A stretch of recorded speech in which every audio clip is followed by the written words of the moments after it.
Yes, good afternoon. Actually, it's morning. This is morning time. I want to talk today a couple things. Mainly, I want to talk about this culture of ours, black people here in America. We have a unique situation here. That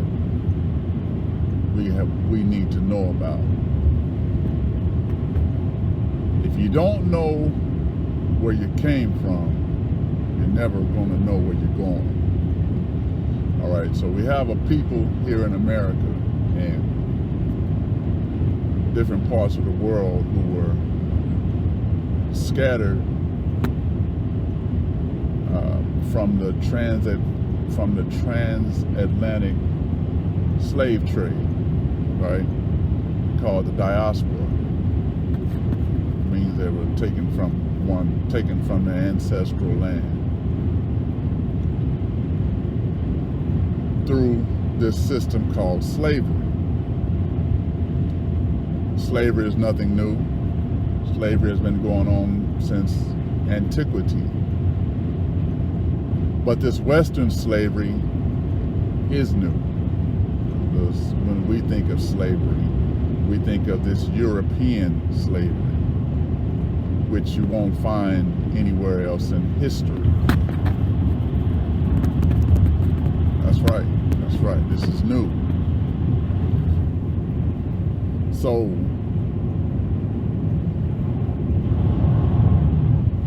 Europeans, they want the world to think that their ancestors' slavery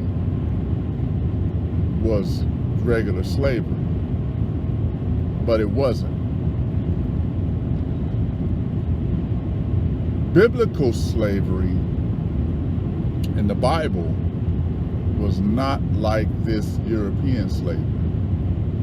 All right, in the Bible, you can read in Leviticus, the 25th chapter, and I think it's around verse 47 or something like that, where it actually talks about you can sell yourself into slavery if you were poor and somebody was rich. You can sell yourself into slavery.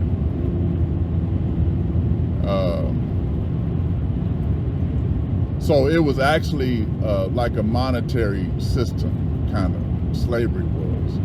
Being a slave in the Bible wasn't always a bad thing, like it was here in America. All right. So, and it wasn't this type of slavery that separated the families. That's why I said this type of slavery, you won't find it in history, to where when the people came out of slavery, they didn't know who they were. You won't find that in history, nowhere. So it's new, it's unique. When you research the history of slavery in America, you'll find out that when the Europeans were trying this slavery thing, first they tried it on white people here. Matter of fact, that's how many of the original Europeans got over here, was through being a bond servant.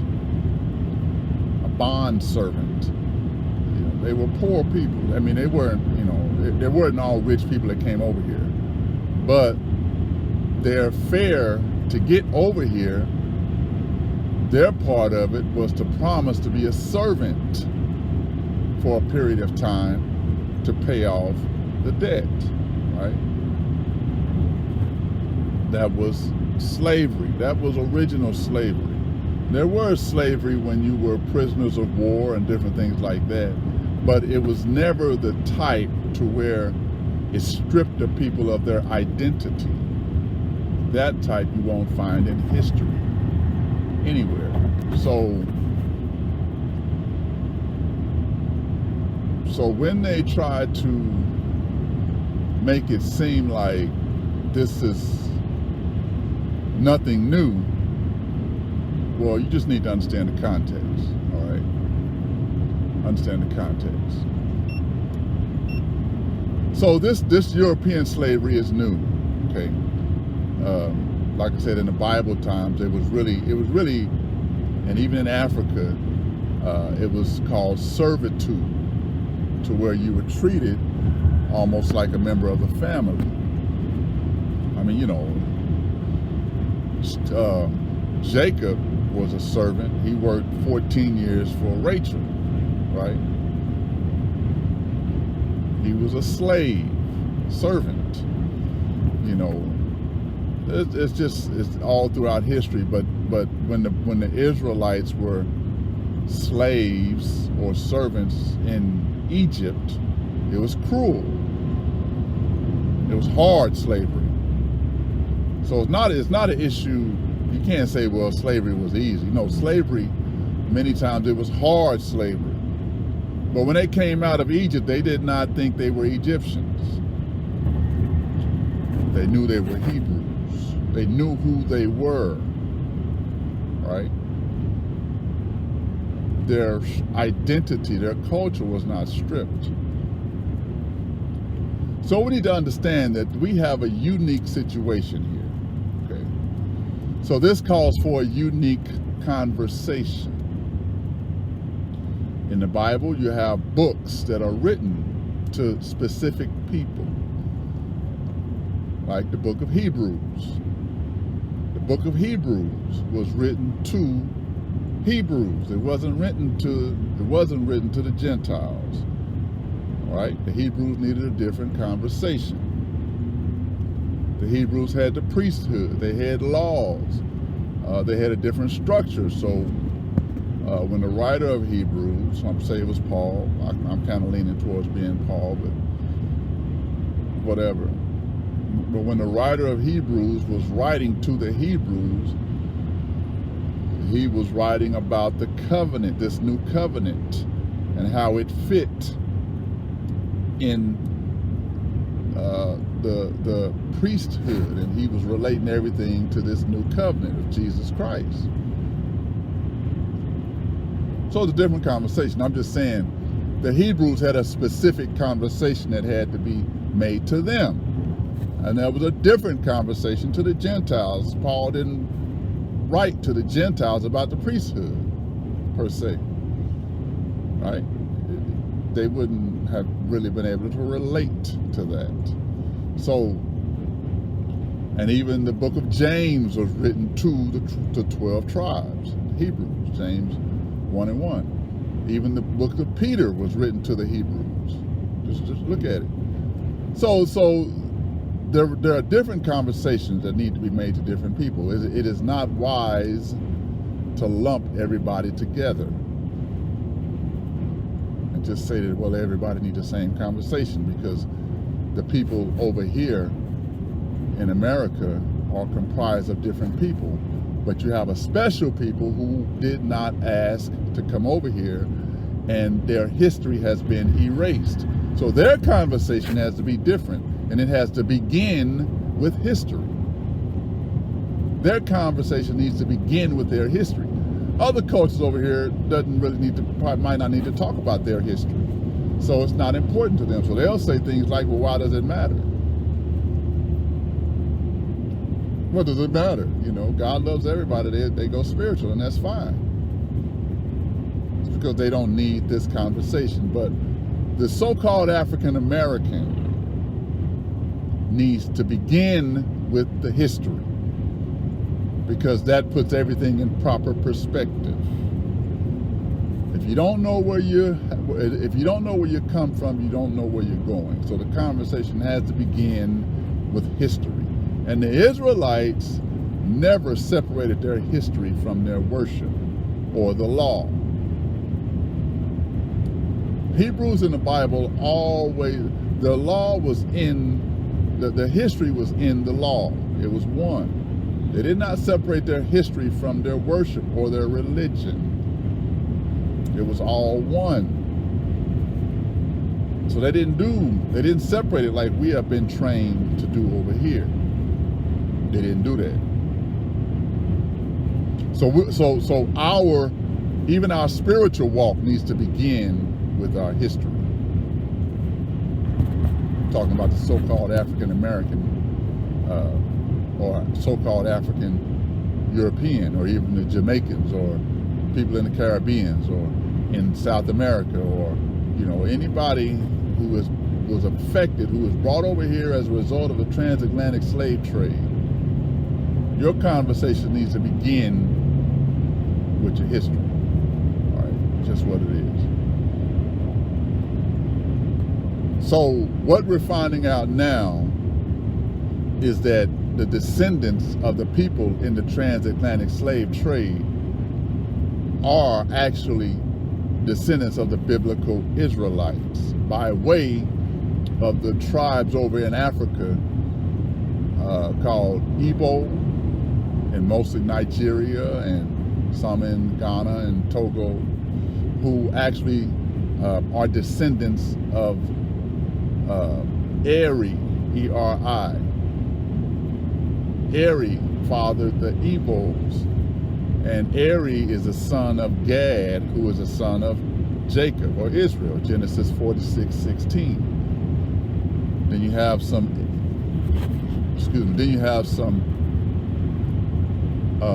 Hebrews in Ghana.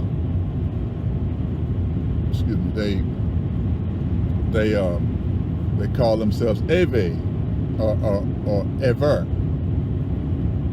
Eve. Now, you will know that if you know about any tribes over in Africa, you know that there's a tribe called the Ewe, E-W-E. These people pronounce theirs E-V-E. But what we know is that in the original Paleo-Hebrew language, there is a discussion whether there was a W or a V sound.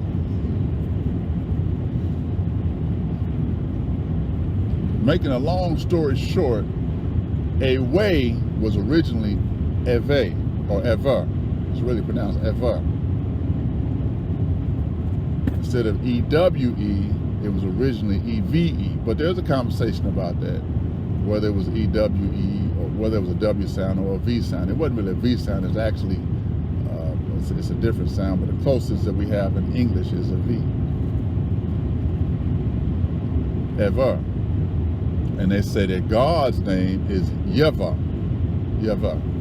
Like Yahweh, like instead of the W, it was a V, right? And this, so they call themselves Eva, which is actually, and everything makes sense, just listen, which is actually, when you look up Strong's Concordance, the original Hebrew word for Hebrew was E-B-E-R. Well, that B was originally a V. The translation Strong's replaced a lot of the V sounds with the B sound. Okay, so that Eber, or Eber, what they pronounce Eber, really should have been Ever. And this is something that you really have to research, but it's true. Now, when you go to 2 Chronicles 7:14, I believe, where God was talking to Solomon, I believe, and then he said, if my people which are called by my name, and nobody has ever really been able to make sense of that part of that scripture. If my people which are called by my name, we would always go on to the next part, shall humble themselves and pray. But God said his people were called by his name. Well, God's people's name was Ever, or Ewa, however you want. I'm not going to split hairs over the pronunciation, but I'm just making some sense, trying to give you some revelation so you get some grace. God's people's name was Ever. And now the people over in Ghana say that God's name is Yeva.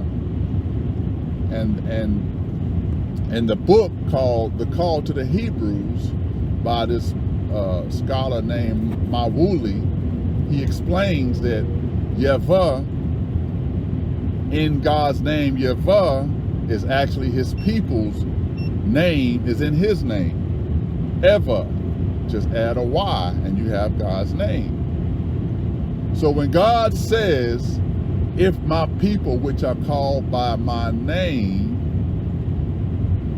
so he's talking about his people who has his name. They just don't have the Y because that's God, right? So if you want to say it's Ewa with the W, which would be Yahweh, which, you know, which kind of, they say Yahweh, they put a W there instead of a V. Away, they pronounce it Away. That's how they pronounce the people's name. The tribe over in Africa, EWE, they pronounce it Away. So you put a Y on there, it's Yahweh or Yahweh. You know, God's people's name is in his name. If my people which are called by my name. There's so much. The Hebrews over in Africa, you have the Igbos, which they actually say that they say that another saying is that